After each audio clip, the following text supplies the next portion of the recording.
नमस्कार मित्रांनो. भारतातील इतिहासात अनेक शूरवीर झाले, पण ज्यांनी सामान्य जनतेच्या मनात स्वाभिमान जागवला, अन्यायाविरुद्ध लढण्याची प्रेरणा दिली आणि स्वराज्य हे केवळ स्वप्न नसून वास्तवात आणून दाखवले, ते म्हणजे हिंदवी स्वराज्याचे संस्थापक छत्रपती शिवाजी महाराज. आजही त्यांच्या नावाचा उच्चार होताच प्रत्येक मराठी माणसाच्या अंगात नवा उत्साह संचारतो. त्यांचे धैर्य, दूरदृष्टी, प्रशासन, युद्धनीती आणि प्रजेवरील प्रेम यामुळे ते जगातील महान राजांपैकी एक मानले जातात. या मालिकेत आपण जाणून घेणार आहोत छत्रपती शिवाजी महाराजांचे संपूर्ण जीवनचरित्र, त्यांच्या जन्मापासून ते हिंदवी स्वराज्याच्या स्थापनेपर्यंत. अफजलखान वध, आग्र्यातील सुटका, राज्याभिषेक आणि अखेरच्या दिवसांपर्यंतचा तो प्रेरणादायी प्रवास. चला सुरू करूया. 19 फेब्रुवारी 1630 रोजी पुणे जिल्ह्यातील जुन्नर जवळ असलेल्या शिवनेरी किल्ल्यावर एका तेजस्वी बालकाचा जन्म झाला. या बालकाचे नाव ठेवण्यात आले शिवाजी. त्यांचे वडील होते शूर सरदार शहाजीराजे भोसले, तर आई होत्या धार्मिक, कर्तृत्ववान आणि संस्कारक्षम राजमाता जिजाबाई. शिवाजी महाराजांचा जन्म अशा काळात झाला होता जेव्हा दख्खनमध्ये आदिलशाही, निजामशाही आणि मुघल यांच्यात सतत संघर्ष सुरू होता. सामान्य जनता अन्याय, लूटमार आणि अत्याचाराला कंटाळली होती. जिजाबाईंनी आपल्या पुत्राकडून मोठ्या अपेक्षा ठेवल्या होत्या. त्यांनी शिवाजींना लहानपणापासूनच धर्म, न्याय, पराक्रम आणि स्वाभिमानाचे संस्कार दिले. शिवाजी महाराजांच्या व्यक्तिमत्वामागे सर्वात मोठा वाटा होता तो राजमाता जिजाऊंचा. त्या रोज शिवाजींना रामायण, महाभारत, श्रीराम, श्रीकृष्ण, महाराणा प्रताप आणि इतर शूरवीरांच्या कथा सांगत असत. या कथांमधून शिवाजींना शिकायला मिळाले, अन्याय कधीही सहन करायचा नाही, दुर्बलांचे रक्षण करायचे, स्त्रियांचा नेहमी आदर करायचा, धर्म आणि संस्कृतीचे रक्षण करायचे, स्वतःचे स्वतंत्र राज्य निर्माण करायचे. हाच विचार पुढे हिंदवी स्वराज्य या संकल्पनेत रूपांतरित झाला. शहाजीराजे दक्षिणेकडील मोहिमांमध्ये व्यस्त असल्यामुळे शिवाजी महाराजांचे शिक्षण आणि जहागिरीची व्यवस्था दादोजी कोंडदेव यांच्या देखरेखीखाली झाली. दादोजींनी शिवाजींना घोडेस्वारी, तलवारबाजी, धनुर्विद्या, भालाफेक, दांडपट्टा, युद्ध कौशल्य, प्रशासन, शिस्त, लोकांशी वागण्याची कला यांचे उत्तम प्रशिक्षण दिले. त्यामुळे शिवाजी महाराज बालवयातच कुशल योद्धा बनले. पुण्याच्या पश्चिमेला असलेल्या मावळ प्रदेशात डोंगराळ, खडतर आणि दुर्गम होता. येथील लोक मेहनती, प्रामाणिक आणि शूर होते. शिवाजी महाराजांनी या भागातील तरुणांना जवळ केले. तानाजी मालुसरे, येसाजी कंक, बाजी पासलकर, नेताजी पालकर, मुरारबाजी देशपांडे, हिरोजी फर्जंद यासारखे अनेक पराक्रमी साथीदार त्यांच्या सोबत जोडले गेले. हेच पुढे स्वराज्याचे पहिले मावळे ठरले. असे सांगितले जाते की रायरेश्वराच्या मंदिरात शिवाजी महाराज आणि त्यांच्या सहकाऱ्यांनी एकत्र येऊन स्वराज्य स्थापनेची शपथ घेतली. त्यावेळी शिवाजी महाराजांचे वय अवघे 15-16 वर्षांचे होते. त्यांनी म्हटले, हे राज्य कोणत्याही परकीय सत्तेसाठी नाही, हे राज्य आपल्या लोकांसाठी असेल. हा क्षण भारतीय इतिहासातील अत्यंत महत्वाचा टप्पा ठरला. 1646 मध्ये शिवाजी महाराजांनी अवघ्या 16व्या वर्षी तोरणा किल्ला जिंकला. ही स्वराज्याच्या इतिहासातील पहिली मोठी कामगिरी होती. तोरणा जिंकल्यानंतर त्यांना मोठा खजिना मिळाला. या संपत्तीचा उपयोग त्यांनी स्वतःच्या ऐश आरामासाठी केला नाही. त्याऐवजी किल्ल्यांची दुरुस्ती, नवीन सैन्य उभारणे, शस्त्र खरेदी, लोकांचे संरक्षण यासाठी खर्च केला. तोरणा किल्ल्यानंतर जवळील मुरुंबदेव किल्ल्याची पुनर्बांधणी करण्यात आली. यालाच पुढे राजगड असे नाव देण्यात आले. राजगड अनेक वर्षे स्वराज्याची पहिली राजधानी राहिला. याच गडावरून पुढील अनेक मोहिमांचे नियोजन करण्यात आले. एकामागून एक किल्ले स्वराज्यात सामील होऊ लागले. कोंढाणा, पुरंदर, रोहिडा, चाकण, सुभानमंगळ अशा अनेक ठिकाणी शिवाजी महाराजांनी आपल्या बुद्धिमत्तेने आणि मुत्सद्देगिरीने विजय मिळवला. कधी युद्धाने तर कधी चर्चेने त्यांनी स्वराज्याचा विस्तार केला. शिवाजी महाराजांनी पारंपरिक युद्धनीतीपेक्षा वेगळी रणनीती स्वीकारली. यालाच पुढे गनिमी कावा म्हणून ओळखले जाऊ लागले. यामध्ये शत्रूवर अचानक हल्ला, भूगोलाचा योग्य वापर, वेगवान हालचाली, कमी सैन्याने मोठ्या सैन्याला हरवणे, रात्रीच्या मोहिमा यांचा प्रभावी वापर केला जात असे. ही युद्धनीती इतकी प्रभावी होती की मोठमोठ्या साम्राज्यांनाही तिचा सामना करणे कठीण जाई. शिवाजी महाराज फक्त पराक्रमी योद्धे नव्हते, ते प्रजेवर प्रेम करणारे राजा होते. त्यांच्या राज्यात शेतकऱ्यांचे संरक्षण केले जात असे, स्त्रियांचा सन्मान राखला जात असे, धर्मस्वातंत्र्याला महत्त्व दिले जात असे, अन्याय करणाऱ्यांना कठोर शिक्षा दिली जात असे. यामुळे सामान्य लोकांचा त्यांच्यावर अपार विश्वास बसला. सह्याद्रीच्या घनदाट जंगलात वसलेली जावळी हे केवळ एक जहागीर नव्हती, तर पश्चिम घाटावरील महत्वाचा प्रदेश होता. या भागावर चंद्रराव मोरे यांचे राज्य होते. जावळीवर नियंत्रण मिळवणे म्हणजे कोकण आणि डोंगराळ भागातील मार्ग सुरक्षित करणे. शिवाजी महाराजांनी प्रथम चर्चा आणि समेटाचा मार्ग स्वीकारला, परंतु मोरे यांनी स्वराज्याशी सहकार्य करण्यास नकार दिला. शेवटी मोहीम उभारण्यात आली आणि जावळी स्वराज्यात सामील झाली. या विजयामुळे स्वराज्याला सुरक्षित नैसर्गिक संरक्षण मिळाले आणि सह्याद्रीतील लष्करी हालचाली अधिक वेगाने करता येऊ लागल्या. जावळी जिंकल्यानंतर शिवाजी महाराजांनी त्या परिसरात एक मजबूत किल्ला बांधण्याचा निर्णय घेतला. मोरोपंत पिंगळे यांच्या देखरेखीखाली उभारण्यात आलेल्या किल्ल्याला प्रतापगड असे नाव देण्यात आले. पुढे याच प्रतापगडावर भारतीय इतिहासातील सर्वात प्रसिद्ध घटना घडणार होती आणि ती म्हणजे अफजल खानाचा वध. त्यावेळी कोणालाही कल्पना नव्हती की हा किल्ला स्वराज्याच्या इतिहासातील अमर साक्षीदार ठरेल. शिवाजी महाराज सतत किल्ले जिंकत होते.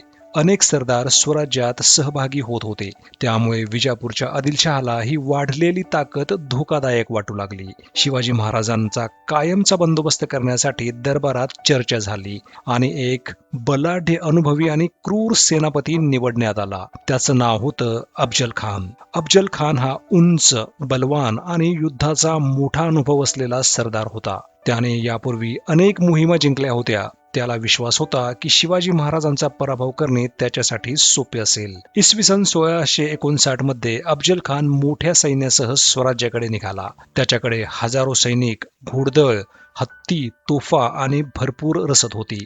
मार्गात त्याने अनेक ठिकाणी विध्वंस केला, मंदिरांची तोडफोड केली, गावांमध्ये भीती निर्माण केली आणि शिवाजी महाराजांना उघड युद्धासाठी बाहेर येण्याचे आव्हान दिले. परंतु शिवाजी महाराजांनी संयम राखला.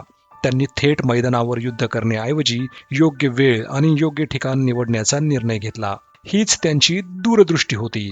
शिवाजी महाराजांनी अफजल खानाला प्रतापगडाच्या पायथ्याशी भेटण्याचा प्रस्ताव पाठवला. दोन्ही बाजूंनी ठरले की दोघेही मर्यादित अंगरक्षकांसह भेटतील. मात्र महाराजांना अफजल खानाच्या कपटी स्वभावाची पूर्ण कल्पना होती, म्हणून त्यांनी विशेष तयारी केली. त्यांनी अंगात लोखंडी चिलखत परिधान केले, डोक्यावर मजबूत शिरस्त्राण घातले, एका हातात वाघनखे आणि कमरेला बिचवा हे छोटे पण धारदार शस्त्र लपवले. दुसरीकडे अफजल खानानेही भेटीतच शिवाजी महाराजांचा खून करण्याचा कट रचला होता. 10 नोव्हेंबर 1659 प्रतापगडाच्या पायथ्याशी सजवलेल्या शामियानात दोघांची भेट झाली. अफजल खानाने शिवाजी महाराजांना मिठी मारली. क्षणातच त्याने आपल्या कटारीने महाराजांवर वार केला, परंतु महाराजांच्या चिलखतामुळे तो वार निष्फळ ठरला. त्याच क्षणी शिवाजी महाराजांनी वाघनख्यांनी अफजल खानावर जोरदार प्रहार केला. त्यानंतर बिचव्याने वार करून त्याला गंभीर जखमी केले. जखमी झालेला अफजल खान बाहेर पळू लागला. तेवढ्यात स्वराज्याचे निष्ठावान शूरवीर जीवा महाला यांनी अफजल खानाचा अंगरक्षक सय्यद बंडाचा प्रतिकार करून शिवाजी महाराजांचे प्राण वाचवले. या प्रसंगावरून म्हण रूढ झाली, होता जीवा म्हणून वाचला शिवा. अफजल खानाचा अंत झाला आणि प्रतापगडावरून विजयाचा इशारा देणारे तोफांचे आवाज घुमले. अफजल खानाचा मृत्यू होताच त्याच्या सैन्यात गोंधळ उडाला. प्रतापगडाभोवती आधीच दबा धरून बसलेल्या मराठी सैन्याने चारही बाजूंनी जोरदार हल्ला चढवला. या युद्धात स्वराज्याला मोठा विजय मिळाला. अनेक हत्ती, घोडे, तोफा, शस्त्र आणि प्रचंड संपत्ती स्वराज्याच्या ताब्यात आली. त्यामुळे स्वराज्याची आर्थिक आणि लष्करी ताकद मोठ्या प्रमाणात वाढली. अफजल खानासारख्या बलाढ्य सेनापतीचा पराभव झाल्याची बातमी काही दिवसातच संपूर्ण भारतात पसरली. लोकांना जाणवले की शिवाजी महाराज केवळ एक स्थानिक सरदार नाहीत, तर अत्यंत बुद्धिमान आणि पराक्रमी नेतृत्व आहे. स्वराज्यावर विश्वास वाढू लागला. अनेक तरुण स्वराज्याच्या सेवेत दाखल झाले. अनेक गावांनी स्वराज्याला पाठिंबा दिला. स्वराज्याची सीमा दिवसेंदिवस विस्तारत गेली. अफजल खानाच्या पराभवानंतर शिवाजी महाराजांनी वेगाने अनेक किल्ले आणि प्रदेश स्वराज्यात सामील केले. पन्हाळा, वसंतगड, पावनगड आणि परिसरातील अनेक महत्वाची ठाणी त्यांच्या ताब्यात आली. या विजयामुळे आदिलशाही हादरली. शिवाजी महाराजांना थांबवण्यासाठी आता मोठ्या मोहिमेची तयारी सुरू झाली. अफजल खानाच्या पराभवानंतर विजापूरच्या आदिलशहाने आपल्या पराक्रमी सरदार सिद्दी जोहर याला मोठ्या सैन्यासह शिवाजी महाराजांविरुद्ध पाठवले. इसवी सन 1660 मध्ये सिद्दी जोहरने पन्हाळा किल्ल्याला वेढा घातला. हा वेढा अनेक महिना चालला. किल्ल्यातील अन्नसाठा कमी होऊ लागला. बाहेरून मदत पोहोचणे अशक्य झाले. पावसाळाही सुरू झाला होता. परिस्थिती दिवसेंदिवस कठीण होत होती. मात्र शिवाजी महाराजांनी धैर्य सोडले नाही. त्यांनी संकटातून मार्ग काढण्यासाठी गुप्त योजना तयार केली. शिवाजी महाराजांनी ठरवले की रात्रीच्या अंधारात किल्ल्यातून बाहेर पडायचे. शत्रूची दिशाभूल करण्यासाठी शिवा काशीद या निष्ठावान मावळ्याने महाराजांसारखा वेश धारण केला. तो जाणून बुजून शत्रूच्या हाती लागला. शत्रूला वाटले की त्यांनी शिवाजी महाराजांना पकडले आहे, परंतु काही वेळातच सत्य समोर आले. शिवा काशीदने आपल्या राजासाठी स्वतःचे प्राण अर्पण केले. त्यांचे बलिदान स्वराज्याच्या इतिहासात सदैव स्मरणात राहील. दरम्यान खरे शिवाजी महाराज आपल्या निवडक मावळ्यांसह पन्हाळ्यातून सुरक्षित बाहेर पडले. त्यांचे उद्दिष्ट होते विशाळगड गाठणे, परंतु शत्रूला सुटकेची माहिती मिळताच हजारो सैनिकांनी पाठलाग सुरू केला. आता महाराजांना सुरक्षित पोहोचविण्यासाठी एखाद्या शत्रूला रोखणे आवश्यक होते. त्याचवेळी पुढे आले स्वराज्याचे महान शूरवीर बाजीप्रभू देशपांडे. बाजीप्रभूंनी शिवाजी महाराजांना विनंती केली, महाराज आपण विशाळगडावर सुखरूप पोहोचा, तोपर्यंत आम्ही शत्रूला इथेच रोखून धरतो. महाराजांनी त्यांच्या विनंतीला मान्यता दिली. घोडखिंड नावाच्या अरुंद दर्यात बाजीप्रभू आणि सुमारे 300 मावळ्यांनी हजारो शत्रू सैनिकांचा सामना सुरू केला. शत्रू वारंवार हल्ले करत होता, मात्र प्रत्येक वेळी मावळे त्यांना परतवून लावत होते. बाजीप्रभू स्वतः पुढे राहून तलवार चालवत होते. त्यांच्या शरीरावर अनेक जखमा झाल्या, रक्त वाहत होते, तरीही त्यांनी माघार घेतले नाही. त्यांना फक्त एका गोष्टीची प्रतीक्षा होती, विशाळगडावर सुखरूप पोचलेल्या शिवाजी महाराजांनी डागलेल्या तोफेच्या आवाजाची. अखेर दूरवर तोफेचा आवाज घुमला. महाराज सुरक्षित पोहोचल्याची खात्री होताच बाजीप्रभूंनी शेवटचा श्वास घेतला. त्यांच्या बलिदानामुळे घोडखिंड कायमची पावनखिंड म्हणून ओळखली जाऊ लागली. हा पराक्रम भारतीय इतिहासातील सर्वात प्रेरणादायी बलिदानांपैकी एक मानला जातो. आता स्वराज्याची वाढ रोखण्यासाठी मुघल सम्राट औरंगजेब स्वतः सक्रिय झाला. त्याने आपला विश्वासू मामा शाहिस्ते खान याला प्रचंड सैन्यासह दख्खनमध्ये पाठवले. शाहिस्ते खानाने पुण्यावर कब्जा केला. त्याने शिवाजी महाराजांच्या बालपणीच्या वास्तव्याचा लाल महालात मुक्काम केला. सुमारे 3 वर्ष मुघल सैन्याने पुणे आणि परिसरात दहशत निर्माण केली. शिवाजी महाराजांनी ठरवले की शत्रूला त्याच्या सुरक्षित ठिकाणीच धडा शिकवायचा. 5 एप्रिल 1663च्या रात्री महाराजांनी अत्यंत धाडसी योजना आखली. सुमारे 400 निवडक मावळ्यांसह ते गुप्तपणे पुण्यात दाखल झाले. त्या रात्री लग्नाची मिरवणूक आणि शहरातील हालचालींचा फायदा घेत मराठा सैनिक लाल महालापर्यंत पोहोचले. सैनिकांनी शांतपणे आत प्रवेश केला. क्षणात तलवारी बाहेर आल्या. मुघल सैनिकांना काही समजण्यापूर्वी हल्ला सुरू झाला.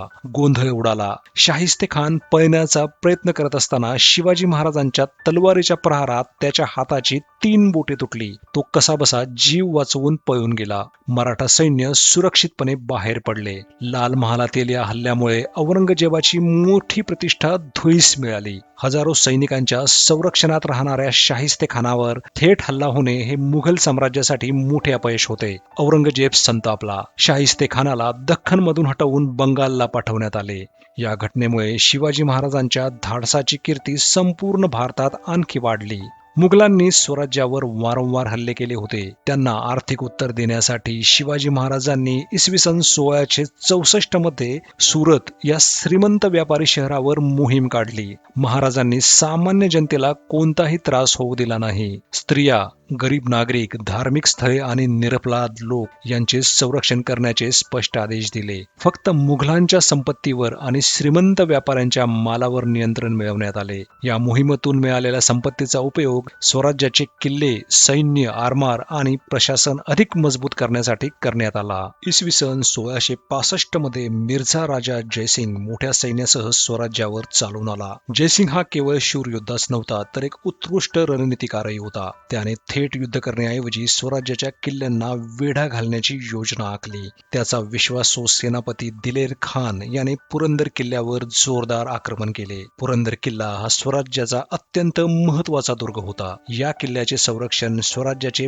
पराक्रमी सरदार मुरारबाजी देशपांडे करत होते. मुघल सैन्याने प्रचंड तोफगोळ्यांचा मारा सुरू केला. संख्येने कमी असूनही मुरारबाजी आणि त्यांच्या मावळ्यांनी शत्रूचा शूरपणे सामना केला. एके दिवशी मुरारबाजी स्वतः तलवार घेऊन शत्रूच्या सैन्यावर तुटून पडले. त्यांच्या पराक्रमाने मुघल सैन्य हादरले.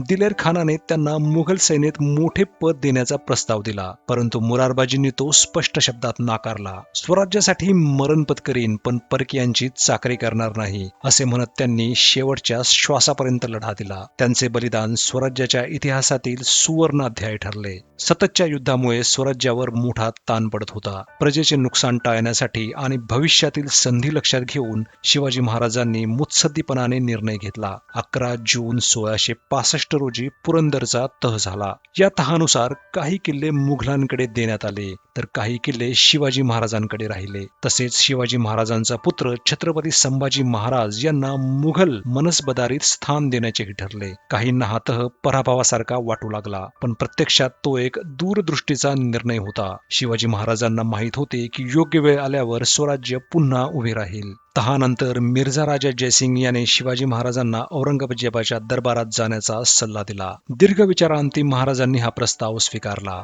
इसवी सन 1666 मध्ये शिवाजी महाराज आपला पुत्र संभाजी यांच्यासह आग्र्याकडे रवाना झाले. त्यांना आशा होती की या भेटीतून स्वराज्याच्या हिताचे काही महत्वाचे निर्णय होतील. 12 मे 1666 रोजी शिवाजी महाराज औरंगजेबाच्या दरबारात उपस्थित झाले. मात्र दरबारात त्यांचा योग्य सन्मान करण्यात आला नाही. त्यांना कनिष्ठ दर्जाच्या सरदारांमध्ये उभे करण्यात आले. स्वाभिमानी शिवाजी महाराजांना हा अपमान सहन झाला नाही. त्यांनी औरंगजेबासमोर आपली नाराजी स्पष्टपणे व्यक्त केली. ही घटना औरंगजेबाला अजिबात आवडली नाही. त्याने तत्काळ शिवाजी महाराजांना आणि संभाजी महाराजांना नजरकैदेत ठेवण्याचा आदेश दिला. आग्र्यातील एका मोठ्या हवेलीत शिवाजी महाराजांना कडक पहाऱ्यात ठेवण्यात आले. बाहेर हजारो सैनिकांचा बंदोबस्त होता. कोणालाही आत बाहेर जाण्याची परवानगी नव्हती. औरंगजेबाचा उद्देश स्पष्ट होता: शिवाजी महाराजांना कायमचे नियंत्रणात ठेवणे. पण महाराज शांत होते. ते परिस्थितीचे निरीक्षण करत होते. त्यांना माहित होते की संकट कितीही मोठे असले तरी त्यातून मार्ग नक्कीच निघतो.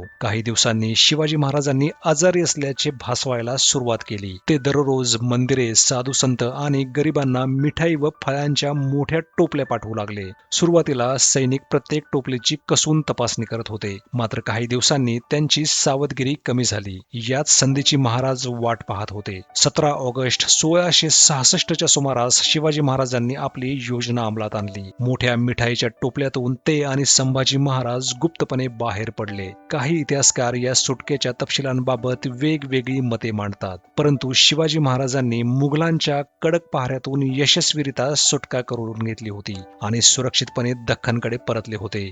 याबाबत इतिहासात व्यापक सहमती आहे. मुघल सैनिकांना सुटकेची माहिती मिळेपर्यंत महाराज खूप दूर निघून गेले होते. औरंगजेब संतापला. त्याने सर्व दिशांना शोध मोहीम सुरू केली, परंतु शिवाजी महाराज त्याच्या हातातून निसटले होते. ही घटना मुघल साम्राज्याच्या प्रतिष्ठेला मोठा धक्का देणारी ठरली. अनेक दिवसांच्या प्रवासानंतर शिवाजी महाराज सुरक्षितपणे स्वराज्यात परतले. त्यांच्या आगमनाची बातमी समजतात संपूर्ण महाराष्ट्रात आनंदाची लाट उसळली. गावोगावी उत्सव साजरे झाले. मावळ्यांचा उत्साह दुपटीने वाढला. आता स्वराज्य नव्या जोमाने उभे राहणार होते. शिवाजी महाराजांनी पुन्हा सैन्याची पुनर्बांधणी सुरू केली. किल्ल्यांची मजबूती, प्रशासनातील सुधारणा आणि भविष्यातील मोहिमांचे नियोजन वेगाने सुरू झाले. आग्र्यातून परतल्यानंतर शिवाजी महाराजांनी काही वर्षातच पुरंदरच्या तहात गमावलेले अनेक किल्ले पुन्हा जिंकले. त्यांच्या नेतृत्वामुळे मराठा सैन्याचा आत्मविश्वास प्रचंड वाढला. स्वराज्याची सीमा पुन्हा विस्तारू लागली. आता महाराजांचे अंतिम ध्येय स्पष्ट होते: स्वतंत्र सार्वभौम हिंदवी स्वराज्याची अधिकृत स्थापना आणि राज्याभिषेक. आग्र्यातून सुखरूप परतल्यानंतर शिवाजी महाराजांनी नव्या जोमाने स्वराज्य उभारण्याचे कार्य सुरू केले. पुरंदरच्या तहात गमावलेले अनेक किल्ले त्यांनी पुन्हा जिंकले. सिंहगड, पुरंदर, माहुली, कर्नाळा, रोहिडा आणि इतर अनेक दुर्ग पुन्हा स्वराज्याच्या ताब्यात आले. मराठा सैन्याचा आत्मविश्वास प्रचंड वाढला. आता स्वराज्य फक्त संघर्ष करणारे राज्य राहिले नव्हते, तर एक मजबूत आणि सुव्यवस्थित साम्राज्य बनू लागले होते. वर्षानुवर्षांच्या संघर्षानंतर अखेर तो सुवर्णक्षण उजाडला. 6 जून 1674 रोजी रायगड किल्ल्यावर अत्यंत भव्य आणि ऐतिहासिक राज्याभिषेक सोहळा पार पडला. काशीचे विद्वान पंडित गागा भट्ट यांच्या हस्ते शिवाजी महाराजांचा वैदिक पद्धतीने राज्याभिषेक करण्यात आला. या सोहळ्यानंतर त्यांना अधिकृतपणे छत्रपती शिवाजी महाराज ही पदवी प्रदान झाली. संपूर्ण रायगड सजवण्यात आला होता. देशभरातील विद्वान, संत, सरदार आणि मान्यवर उपस्थित होते. तोफांच्या सलामीने आकाश दुमदुमून गेले. सामान्य प्रजेलाही या सोहळ्यात सहभागी होण्याची संधी देण्यात आली. हा केवळ एका राजाचा राज्याभिषेक नव्हता, तो शतकानुशतके परकीय सत्तेखाली राहिलेल्या जनतेच्या स्वाभिमानाचा विजय होता. राज्याभिषेकानंतर शिवाजी महाराजांनी सुशासनासाठी अष्टप्रधान मंडळ स्थापन केले. प्रत्येक मंत्र्याची स्पष्ट जबाबदारी निश्चित करण्यात आली. या मंडळामध्ये पेशवे मोरोपंत पिंगळे, अमात्य रामचंद्रपंत अमात्य, सचिव अण्णाजी दत्तो, सुमंत परराष्ट्र व्यवहार, सेनापती सैन्यप्रमुख, न्यायाधीश न्यायव्यवस्था, पंडितराव धार्मिक कार्य, मंत्री अंतर्गत प्रशासन अशा महत्वाच्या पदांचा समावेश होता. या व्यवस्थेमुळे शासन अधिक कार्यक्षम आणि पारदर्शक बनले. शिवाजी महाराज हे केवळ महान योद्धे नव्हते, तर दूरदृष्टी असलेले कुशल प्रशासकही होते. त्यांनी शेतकऱ्यांच्या संरक्षणाला सर्वोच्च प्राधान्य दिले. दुष्काळ किंवा नैसर्गिक संकटाच्या काळात कर सवलती दिल्या जात. जमिनीची मोजणी करून योग्य कर व्यवस्था लागू करण्यात आली. सरदारांकडून होणारे अन्याय रोखण्यात आले. सामान्य माणसालाही न्याय मिळेल याची विशेष काळजी घेतली जात होती. शिवाजी महाराजांच्या व्यक्तिमत्वामधील सर्वात मोठा गुण म्हणजे स्त्रियांबद्दलचा आदर. युद्धात शत्रूच्या प्रदेशात गेल्यानंतरही स्त्रियांना कोणताही त्रास देण्यास सक्त मनाई होती. कोणत्याही स्त्रीचा अपमान करणाऱ्याला कठोर शिक्षा दिली जात असे. युद्धात सापडलेल्या महिलांना सन्मानाने त्यांच्या कुटुंबाकडे पोहोचविण्याचे आदेश दिले जात. त्या काळातही ही विचारसरणी अत्यंत प्रगत आणि आदर्श मानली जात होती. शिवाजी महाराज हिंदू धर्माचे रक्षणकर्ते होते, परंतु त्यांनी कधी इतर धर्मांचा द्वेष केला नाही. त्यांच्या सैन्यात हिंदूंसोबत अनेक मुस्लिम अधिकारी आणि सैनिकही होते. मशिदी, दर्गे किंवा धर्मग्रंथांचा अपमान करू नये असे स्पष्ट आदेश त्यांनी दिले होते. त्यांच्या दृष्टीने प्रत्येक धर्माचा सन्मान महत्वाचा होता, त्यामुळे सर्व समाज घटकांचा त्यांच्यावर विश्वास होता. शिवाजी महाराजांना समुद्राचे सामरिक महत्व पूर्णपणे समजले होते. त्यांनी भारतातील सर्वात संघटित आरमारांपैकी एक उभारले. सिंधुदुर्ग, विजयदुर्ग, सुवर्णदुर्ग आणि इतर सागरी किल्ले मजबूत करण्यात आले. समुद्रामार्गे होणाऱ्या परकीय आक्रमणांना रोखण्यासाठी युद्धनौकांची निर्मिती करण्यात आली. यामुळे पोर्तुगीज, सिद्धी आणि इतर सागरी शक्तींवर प्रभावी नियंत्रण ठेवणे शक्य झाले. राज्याभिषेकानंतर शिवाजी महाराजांनी दक्षिण भारतात मोठ्या मोहिमा केल्या. कर्नाटक आणि तमिळनाडूतील अनेक महत्वाचे प्रश्न स्वराज्याच्या प्रभावाखाली आले. या मोहिमांमुळे स्वराज्याचा विस्तार अधिक व्यापक झाला. दक्षिण भारतातही शिवाजी महाराजांच्या नेतृत्वाची कीर्ती पसरली. अखंड परिश्रम, सततच्या मोहिमा आणि प्रशासनाची जबाबदारी यामुळे शिवाजी महाराजांच्या प्रकृतीवर परिणाम झाला. 3 एप्रिल 1680 रोजी रायगड किल्ल्यावर त्यांनी अखेरचा श्वास घेतला. त्यांच्या निधनाची बातमी समजताच संपूर्ण महाराष्ट्र शोकसागरात बुडाला. सामान्य जनता, मावळे, सरदार आणि संपूर्ण स्वराज्याने आपल्या प्रिय राजाला अश्रुपूर्ण निरोप दिला. परंतु त्यांच्या विचारांचा अंत झाला नाही. त्यांनी निर्माण केलेले स्वराज्य पुढे छत्रपती संभाजी महाराज, राजाराम महाराज, महाराणी ताराबाई आणि पुढे मराठा साम्राज्याने विस्तावले. आज 350हून अधिक वर्षानंतरही छत्रपती शिवाजी महाराजांचे नाव तितक्याच अभिमानाने घेतले जाते. त्यांनी शिकवले, स्वाभिमान कधीही सोडू नका, अन्यायाविरुद्ध निर्भयपणे उभे राहा, धर्म म्हणजे मानवतेचा आदर, स्त्रियांचा सन्मान करा, प्रजेचे कल्याण हेच राजाचे कर्तव्य, संकट कितीही मोठे असले तरी धैर्य आणि बुद्धिमत्तेने त्यावर मात करता येते. छत्रपती शिवाजी महाराज हे केवळ महाराष्ट्राचे नव्हे तर संपूर्ण भारताचे प्रेरणास्थान आहे. त्यांनी हिंदवी स्वराज्य ही संकल्पना प्रत्यक्षात उतरवून दाखवली. त्यांचे जीवन म्हणजे धैर्य, दूरदृष्टी, न्याय, संघटन, स्वाभिमान आणि राष्ट्रनिष्ठेचा आदर्श आहे. आजही प्रत्येक किल्ला, प्रत्येक मावळा, प्रत्येक इतिहासप्रेमी आणि प्रत्येक भारतीय त्यांच्या कार्याचा अभिमान बाळगतो. मित्रांनो, जर तुम्हाला ही संपूर्ण जीवनगाथा आवडली असेल तर हा व्हिडिओ नक्की शेअर करा, आपल्या मित्रांपर्यंत पोहोचवा आणि अशाच अशाच प्रेरणादायी ऐतिहासिक चरित्रांसाठी आमच्या चॅनलला सबस्क्राईब करा. पुन्हा भेटूया एका नव्या महान व्यक्तिमत्वाच्या प्रेरणादायी जीवन प्रवासासह. जय भवानी, जय शिवाजी.